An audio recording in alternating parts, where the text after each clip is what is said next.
गर्भवती कुत्ता। वह बहुत समय पहले की बात थी।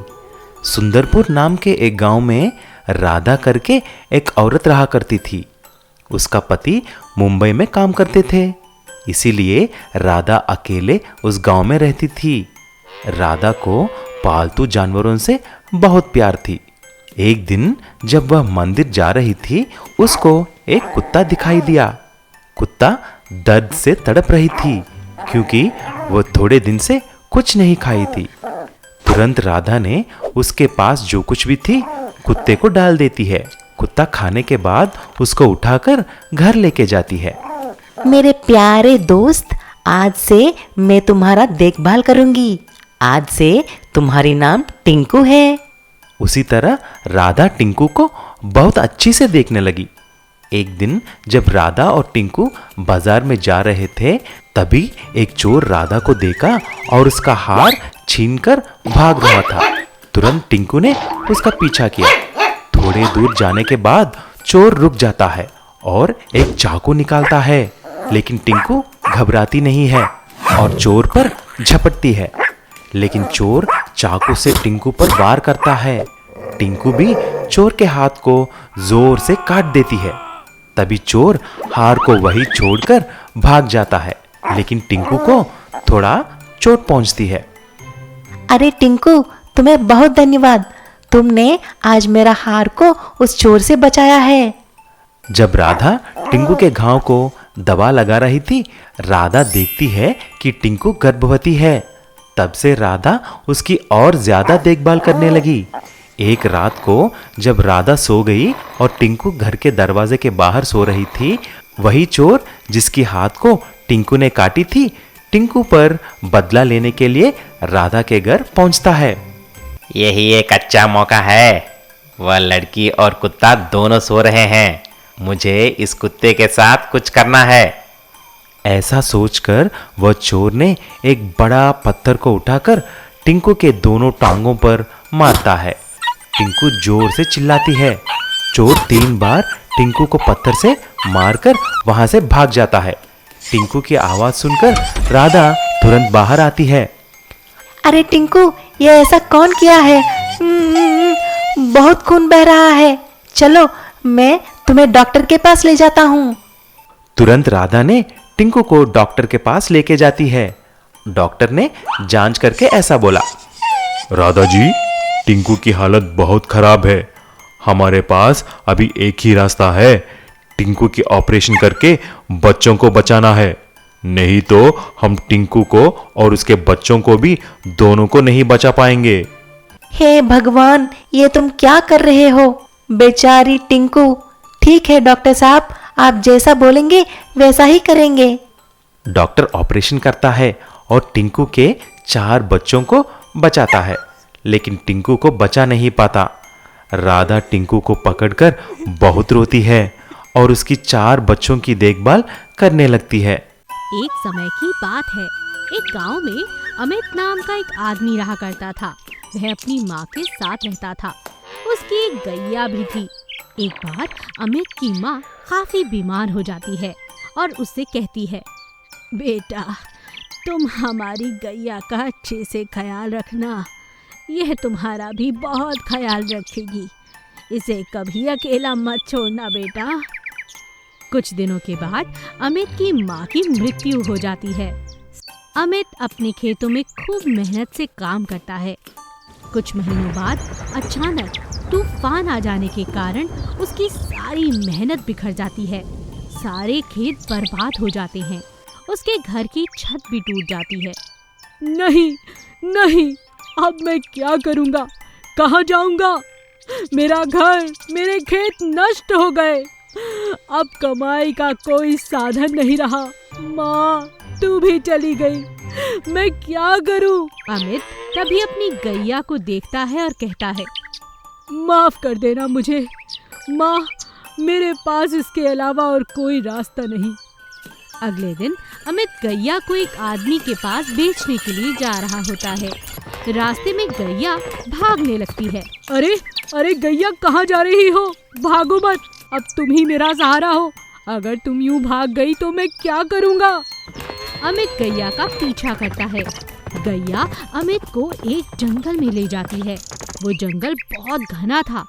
जंगल में वो एक बड़े से पेड़ के पीछे जाती है और वहाँ पर एक सोने के घर में अमित को धक्का दे देती है। अरे ये क्या? ये घर तो सोने का है। हीरे, जवाहरात, गहने, पैसा, इतना सब कुछ। ये पूरा का पूरा घर ही सोने का है। तो क्या माँ सच कहती थी? ये गैया कोई आम गैया नहीं लगती। इसने तो मेरी बहुत मदद कर दी। मुझे माफ करना गैया। गैया प्यार से सिर हिला देती है। अमित वहाँ से कुछ जवाहरात और पैसे लेकर अपने घर वापस आ जाता है। अगले ही दिन वो उन पैसों से एक नया घर खरीद लेता है और फिर से अपने खेतों में मेहनत करके फसल उगाने लगता है। उसके बाद कभी भी वो अपनी गैया को अकेला नहीं छोड़ता। ऐसे मुश्किल समय में तुमने मेरी मदद की है। तुम भी मेरी माँ जैसी हो। माँ चली गई तो क्या, तुम तो हो ना। अमित और गैया का प्यार हमेशा बना रहता है और दोनों खुशी खुशी हमेशा के लिए रहने लगते हैं।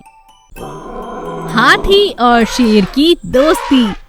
एक जंगल में बल्लू नाम का एक हाथी रहा करता था। वो अपने जंगल का राजा था और अपनी प्रजा का खूब ख्याल रखता था। सभी जानवर उसका सम्मान करते थे। पास के एक जंगल में भोलू नाम का एक शेर रहता था। जैसा उसका नाम था ऐसा ही उसका व्यवहार भी था। वो अपने नाम की तरह बहुत भोला था। एक दिन भोलू खेलते खेलते बल्लू के जंगल में पहुंच जाता है। वाह, कितना सुंदर जंगल है। मैं तो अब यहीं रहूंगा, यहीं रहना चाहता हूँ। अचानक एक लोमड़ी भोलू को देख लेती है। अरे, एक शेर हमारे जंगल में। इसे नहीं पकड़ा तो ये हमें खा जाएगा। लोमड़ी सभी जानवरों को बुलाकर भोलू को पकड़ लेती है और एक बड़े से गड्ढे में धकेल देती है। मुझे बचाओ। नहीं नहीं, ऐसा मत करो। ऐसा क्यों कर रहे हो तुम लोग मेरे साथ? मेरे साथ दोस्ती कर लो।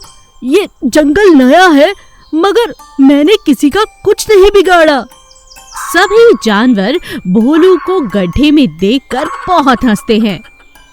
बल्लू हंसते हुए जानवरों को देखकर पूछता है, अरे क्या हुआ? गड्ढे में कौन है? सरदार, हमने एक शेर को पकड़ लिया है और उसे गड्ढे में डाल दिया है। अब हमारी जिंदगी सुरक्षित है, नहीं तो ये हमें खा जाता। भोलू लगातार चीखता रहा, चिल्लाता रहा। राजा जी, मैं भोलू हूँ। मैं तो आपके सुंदर जंगल को देखने के लिए आया था।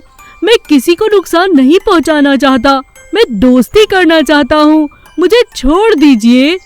बल्लू बहुत ध्यान से भोलू की बातों को सुनता है और समझ जाता है कि चाहकर भी भोलू किसी को नुकसान नहीं पहुंचा रहा है। तो वो शेर मगर किसी पे आक्रमण नहीं कर रहा।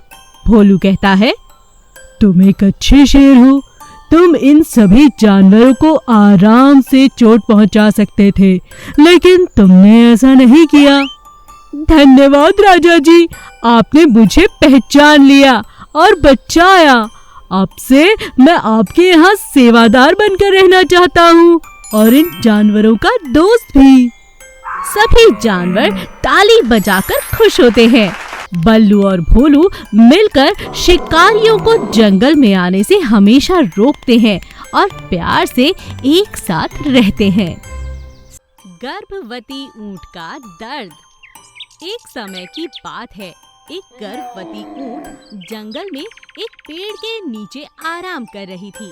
अचानक से बारिश शुरू हो जाती है। गर्भवती ऊंट घर की ओर जाने के लिए खड़ी हो जाती है, लेकिन तूफान इतनी तेज हो जाता है और पेड़ अचानक उस ऊंट के ऊपर गिर जाता है। बचाओ, बचाओ! आह, आह! गर्भवती ऊंट को बहुत दर्द होने लगता है। वो दर्द के मारे चिल्लाने लगती है और उठने की बहुत कोशिश करती है, लेकिन वो पेड़ बहुत बड़ा था। घंटों तक वो उसमें फंसी रहती है और दर्द के मारे कराहती रहती है। जैसे ही बारिश बंद हो जाती है, मिंटू नाम का हाथी वहाँ से गुजर रहा होता है। जब वो ऊंट को देखता है तो कहता है, अरे नहीं, क्या आप ठीक हो? ठीक तो हो ना आप? मुझे इनकी मदद करनी चाहिए। मिंटू पूरी ताकत के साथ पेड़ को हटाने की बहुत कोशिश करता है, लेकिन उठा नहीं पाता। ओह, जल्दी कुछ करो मिंटू, जल्दी कुछ करो। मिंटू ऊंट को दर्द में देखकर रोने लगता है और भागकर अपने घर चला जाता है। कुछ देर बाद वो अपने पिताजी को साथ वापस लेकर लौटता है।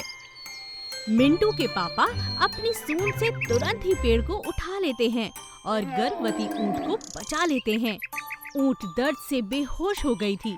मिंटू और उसके पापा उसको अपने घर ले जाते हैं, उसकी बहुत सेवा करते हैं। अगले दिन उसे होश आ जाता है। तुम्हारा बहुत बहुत शुक्रिया, मुझे आप अपने घर ले आए। शुक्र है ये पेड़ मेरे पैर पर गिरा, नहीं तो मेरे बच्चे को कुछ हो जाता। नहीं नहीं, आप यहाँ आराम करिए, ये आप ही का घर है, इसमें धन्यवाद की कोई बात नहीं। कुछ दिनों तक मिंटू और उसके पापा ऊंट की खूब सेवा करते हैं। वैद्य को बुलाकर उसका पूरा इलाज भी करवा देते हैं। कुछ दिनों में गर्भवती ऊंट एक नन्हे ऊंट को जन्म देती है। आपका बहुत बहुत धन्यवाद। आप दोनों के बिना मैं और मेरा बच्चा आज शायद ना होते। आप दोनों जैसा मददगार मैंने कोई नहीं देखा। मेरी माँ भी जब मेरी छोटी बहन के साथ गर्भवती थी, तब एक इंसान ने उन्हें पटाखे वाले अनानास खिला दिए थे। इस कारण मेरी माँ और बहन आज हमारे साथ नहीं है। तभी हमने आपकी बहुत सेवा की। आप अपना और इस छोटी ऊँट का ख्याल रखना। तुम बहुत अच्छे हो, धन्यवाद। भगवान तुम्हें खुश रखे।